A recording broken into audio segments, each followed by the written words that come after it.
Sarah signed the papers on a Tuesday morning. David's office smelled like old carpet and burned coffee, the kind of smell that sticks to you. She had been there 3 times already. This was the first time she brought a pen. David slid the intake forms across his desk. He did not ask if she was sure. He had learned not to. Women who make it to the 4th appointment do not need to be asked. Sarah's hand shook when she wrote her name, not because she was uncertain, because her body had not caught up to what her mind already knew. She had decided weeks ago. The shaking was just her nervous system processing the math. David asked one question. Do you want to tell him first, or do you want the letter to arrive? Sarah looked at the window. It was raining. She said, send the letter. Michael's phone buzzed at 11:47 that morning. He was in a meeting. Budget review. Third quarter projections. The kind of meeting where you can check your phone under the table and no one notices. The text was from Emily. We need to talk.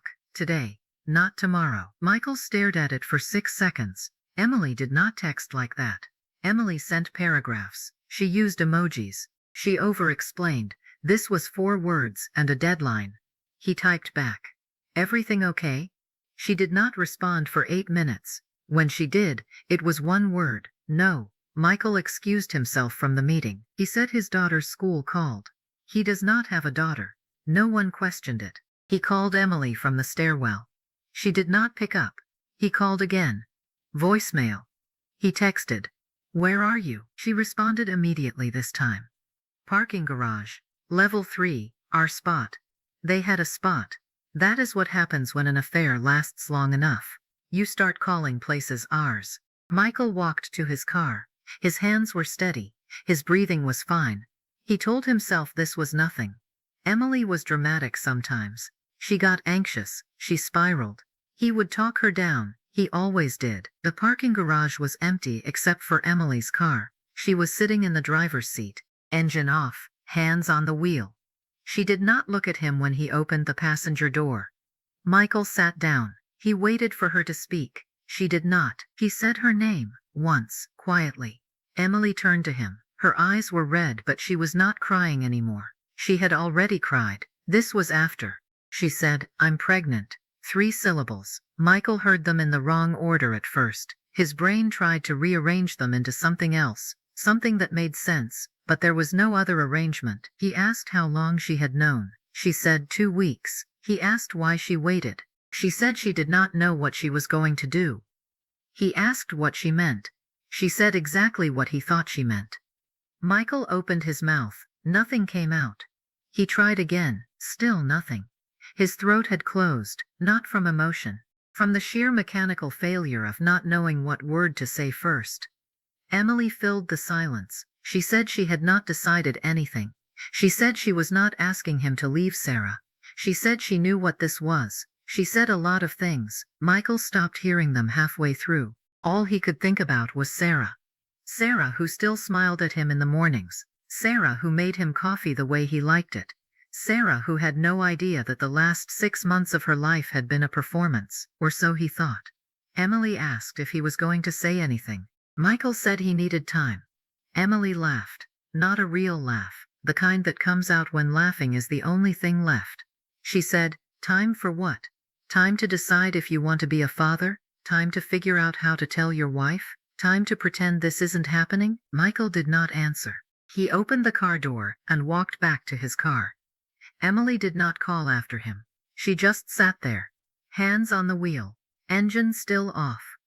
Michael drove home on autopilot. He does not remember the route.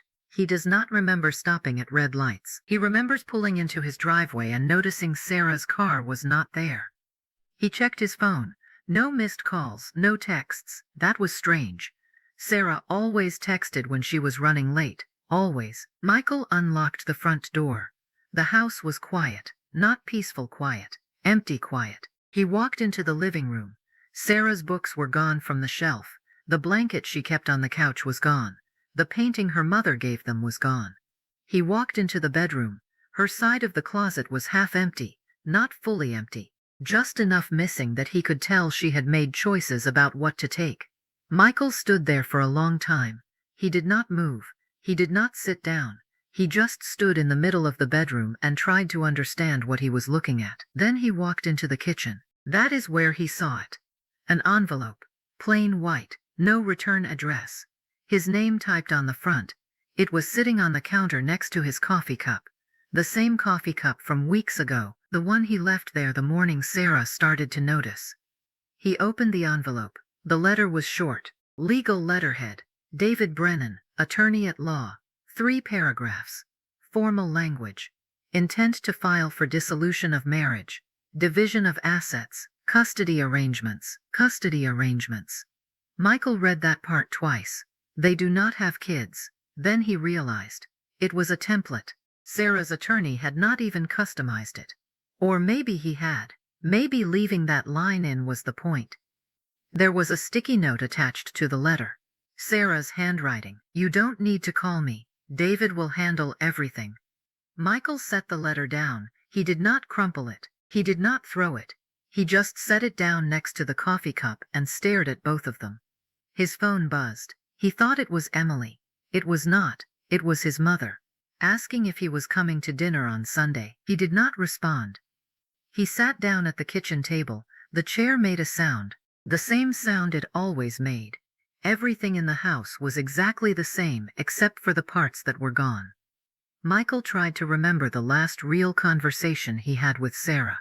Not logistics, not schedules, a real conversation. He could not. It had been months, maybe longer. He thought about calling her. He picked up his phone. He opened her contact. His thumb hovered over the call button. He did not press it. What would he even say? I'm sorry did not cover it. I made a mistake did not cover it. There was no sentence in the English language that covered what he had done and what he was about to have to explain. Emily was pregnant. Sarah was filing for divorce.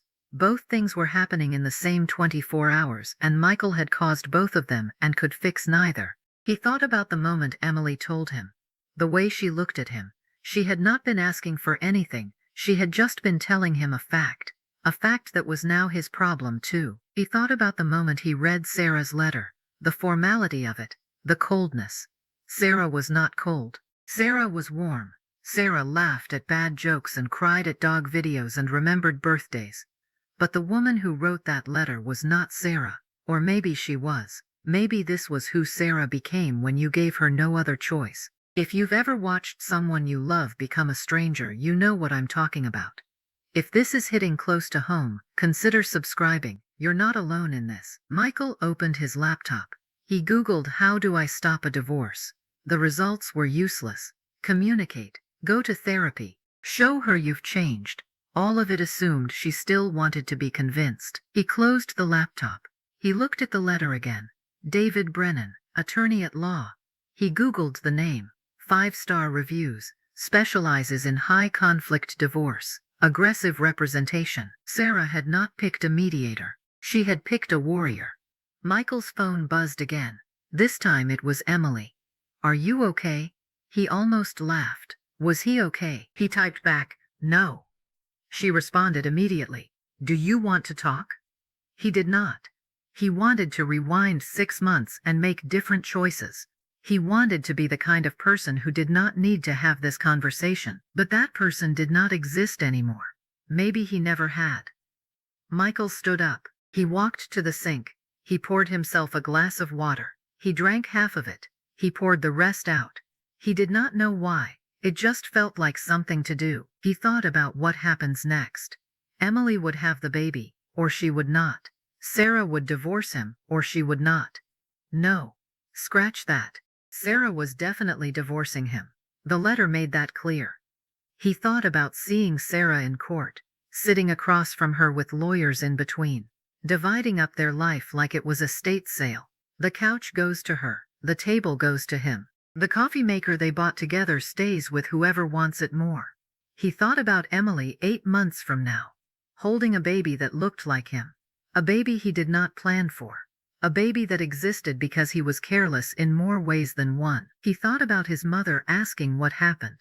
His friends asking what happened. His coworkers asking what happened. And having to say the truth out loud. Over and over. Until it stopped sounding like an explanation and started sounding like an epitaph. Michael sat back down. He put his head in his hands. He did not cry. He had not earned that yet. The clock on the stove said 4:32. Sarah would be finishing work soon, or maybe she had taken the day off. Maybe she was at her sister's house. Maybe she was somewhere he would never think to look. He picked up his phone one more time. He opened Sarah's contact again. He looked at her name. Sarah Mitchell. Soon it would be Sarah whatever her maiden name was. He had forgotten it. He tried to remember their wedding, her walking down the aisle, him promising things he clearly did not mean. No, he meant them. That was the worst part. He meant them when he said them. He just did not mean them enough. If you know someone going through something like this, share this video. Sometimes people need to know they're not the only ones sitting in a kitchen, staring at a letter they deserved. Michael looked at the coffee cup one more time. It was still there, exactly where he left it. Evidence of the morning everything started to unravel and he did not notice. He stood up. He picked up the cup. He walked to the sink. He washed it. He dried it. He put it back in the cabinet. Then he walked to the bedroom. He lay down on his side of the bed. He stared at the ceiling. He did not move. The house settled around him. The refrigerator hummed. A car drove past outside. The sun started to set. Somewhere across town, Sarah was sitting in her sister's living room. She was drinking tea. She was not crying. She had already cried. This was after. Her sister asked if she was sure. Sarah said yes. Her sister asked if she wanted to talk about it. Sarah said no. Her sister did not push. Sarah's phone was on the coffee table, face down. She had not checked it in hours. She did not need to. She knew Michael had gotten the letter by now. She knew he was sitting in their house trying to figure out what to say. There was nothing to say. That was the point. Somewhere else, Emily was lying in bed. She had one hand on her stomach. She was not showing yet, but she would be, soon. She thought about Michael, the way he looked at her in the parking garage, like she had just told him the world was ending. Maybe she had. She thought about the baby, whether she wanted it, whether she was ready, whether any of this was fair to a child who did not ask to be born into a mess. She did not have answers. She just had questions, and time. Not much, but some. Back in the kitchen, the coffee cup sat in the cabinet, clean, dry, waiting to be used again, as if nothing had happened, as if it was just a cup. But it was not just a cup. It was the last normal thing in a house that was no longer a home. It was the period at the end of a sentence no one wanted to finish. Michael would wake up tomorrow. He would make coffee in a different cup. He would go to work. He would answer emails. He would pretend to be fine. And every single person who saw him would believe it. Because people are very good at pretending, right up until they are not. If you made it this far, I appreciate you. Subscribe if you want more stories like this, and drop a comment if you've ever had a moment where everything fell apart at once. Sometimes it helps just to say it out loud. The letter is still on the counter. The coffee cup is still in the cabinet. And somewhere in this city 3 people are trying to figure out what comes next. None of them know, but they will find out. One day at a time. One consequence at a time.